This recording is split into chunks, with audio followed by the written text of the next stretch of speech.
Magandang araw sa atin mga kalingap. Mga kalingap, may update po sa birthday girl na si Dara. Pero bago po yan mga kalingap, kung bago pa lamang kayo sa channel ko, baka naman po pwedeng pa-like and subscribe my channel para lagi po kayong updated sa aking videos. At huwag din po natin kalimutan mga kalingap na pakisuportahan ang ama ng kalingap na si Val Santos Matubang at Kalingap Rob Matubang, pati na rin ang viewers at reactioners. Maraming salamat po. Mga kalingap, sinorpresa ito ni Kuya Rob si Dara sa kanyang ika-16 kaarawan. Hindi ito alam ni Dara, nagrente sila ng resort para dito nila gaganapin. Mag-overnight sila dito para salubungin ang kanyang kaarawan. Bibilhan nila ito ng gown para sa kanyang isusuot. Wala na ibang maisip si Kuya Rob na gagawin para sa kanya dahil nasa kanya naman na ang lahat. Kaya ito na lamang ang naisip na gagawin sa kanya, ang ipaghanda siya sa kanyang kaarawan.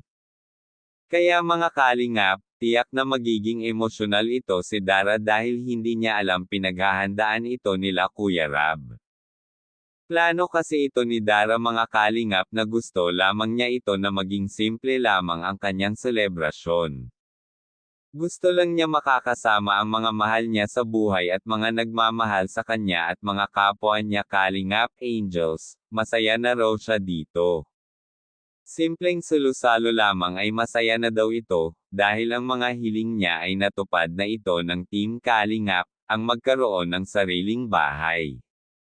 Sanay naman na daw ito na tuwing darating ang kanilang kaarawan ay parang normal na araw lamang sa kanila ito at walang handa.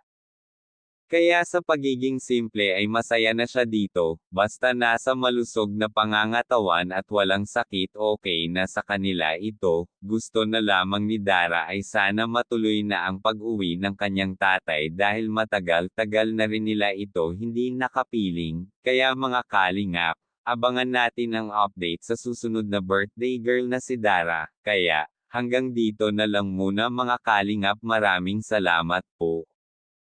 Thank you for watching and God bless us all.